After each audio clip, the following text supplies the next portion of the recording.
because you're seeing lots of people riding bikes like this, and your bike looks like this. Well, let's talk about getting out bikepacking on a bike like this. The difference in setups, different ways you can do it, and how you can do it cheaper. It's a really good idea to get your water weight off your back. More weight on your back, more weight on your seat. And on a long day that's going to get uncomfortable anyway. First things first, water. Easiest and cheapest way to transport water is bottle cages.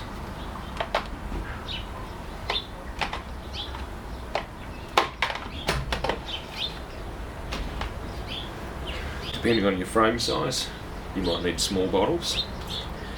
Value for money feed bags are one of the first bags, bike specific bags that I would invest in.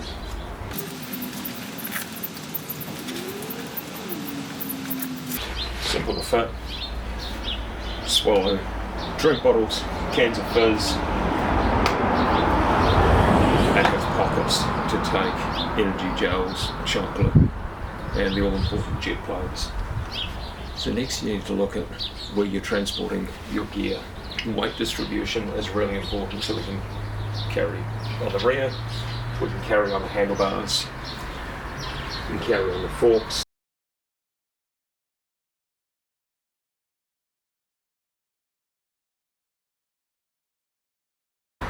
Some cases you can carry underneath, depending on the frame. And as we saw, the next cheapest way of carrying gear is on the handlebars. That's where I first began carrying my tent. This is how we did it.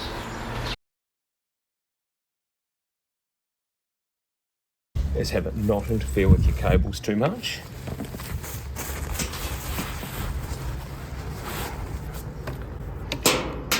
And strap it to your handlebars. There's two kinds of straps.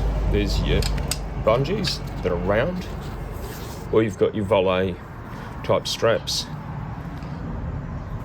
that are flat, are a lot harder wearing. They don't have the stretch and bounce of bungees. The handlebar harness will offer a lot more protection to your gear.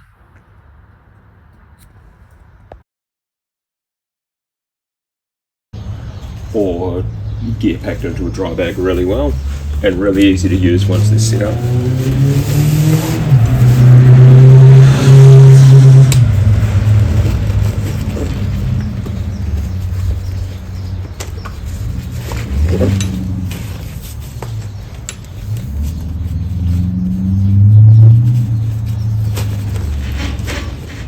Nice and simple.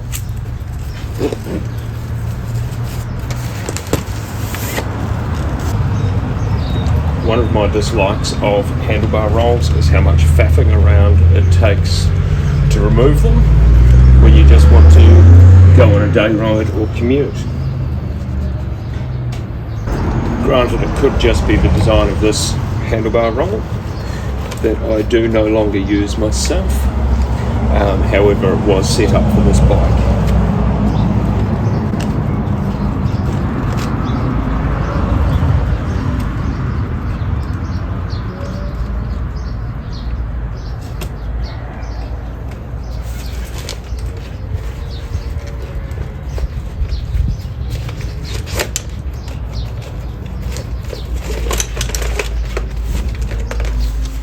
So, future Paul here, and I'd love to say new and improved, but not kidding anybody. The alternative to handlebar harnesses is an all-in-one dry bag harness, back with the Pugsley because it's set up for it, nice and easy to fit.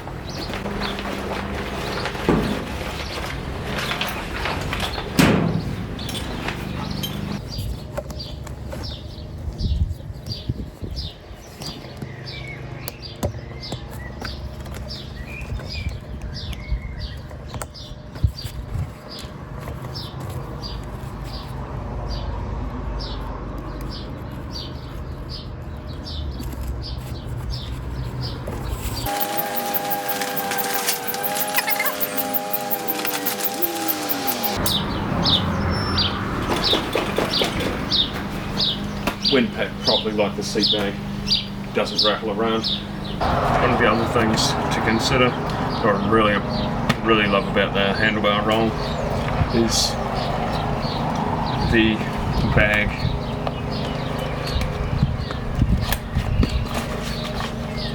Take all those valuables, stash a bit of food.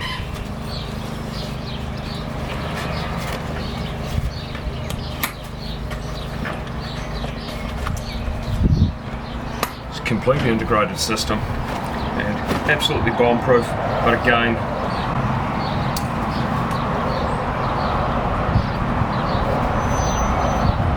made a little bit harder to remove because of the layout of the handlebars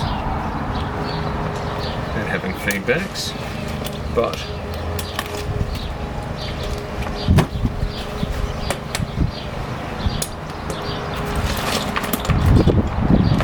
done.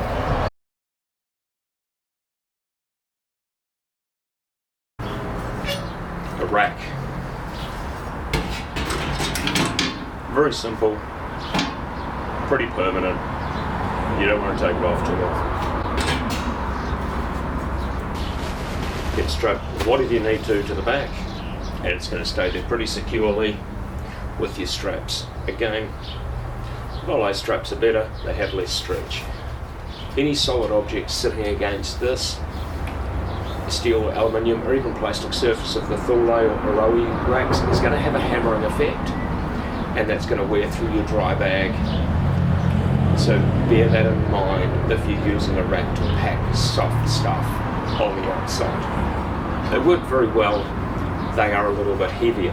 They work perfectly if you're a shorter rider with less clearance between the wheel and the frame, because their position puts your gear back behind the seat above the wheel. The alternative is a seat bag.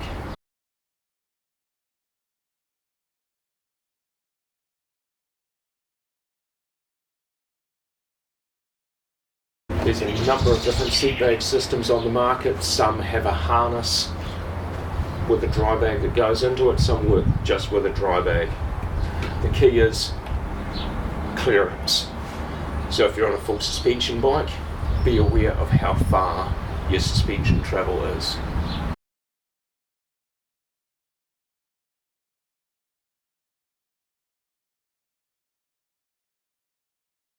In terms of setup,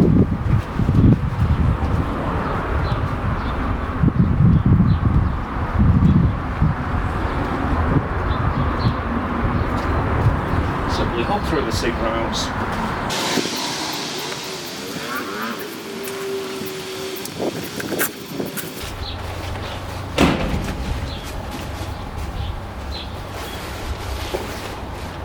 And in your gear goes.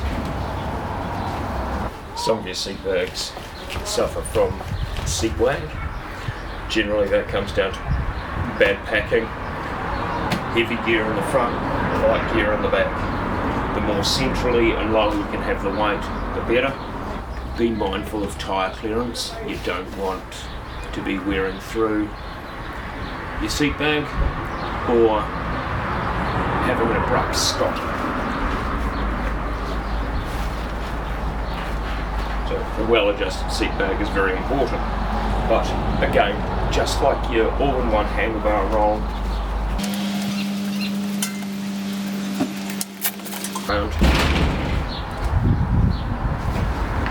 not too much faffing around to take it off at the end of the night or put it back on when you want to go on a bikepacking trip. The elephant in the room, frame bags. Absolutely brilliant because you can fit so much of them, from lube to tools to food, and they utilise this space really well. One of the last things I'd add to a bikepacking setup, especially if you're going to change your bike, because frame sizes and geometries vary so much, generally custom is going to give you the best bang for the buck. great investment is top tube bags. Everything's in reach, from your mobile phone to snacks or tools. And you find getting things out of your pockets, you'll use them on day rides and commuting to the shop, somewhere safe to put your kids. Touching back on water, double adapters and 2 bottles. Some frames will have braze-ons, allowing you to run a cage down here for water or heavy, bulky items like your cooking setup. And again, volley straps get the job done. Cooking setup. Heavy gear down the bottom.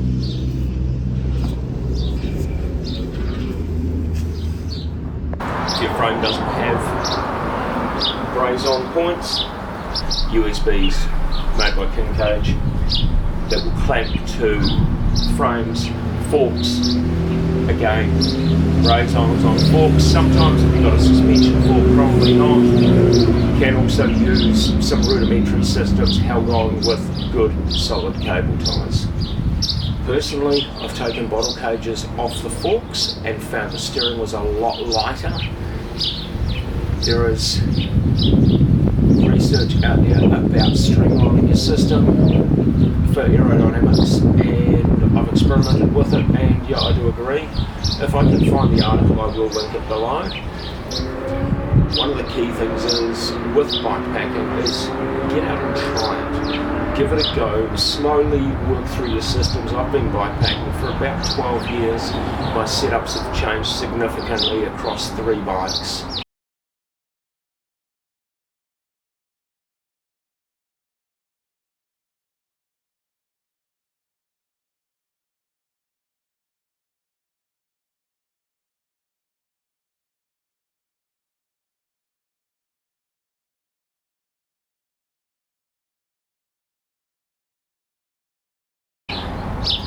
And even on my Surly, my setup has changed regularly with moving sleep setup from the front to the back, things to the forks to things off the forks.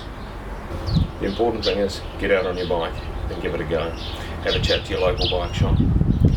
They can give you some further advice, see the products, and maybe even trial them on your bike. Speaking of which, keep an eye out as I'm working on an introduction to bikepacking series locally in conjunction with one of the local bike shops who always get me out of trouble.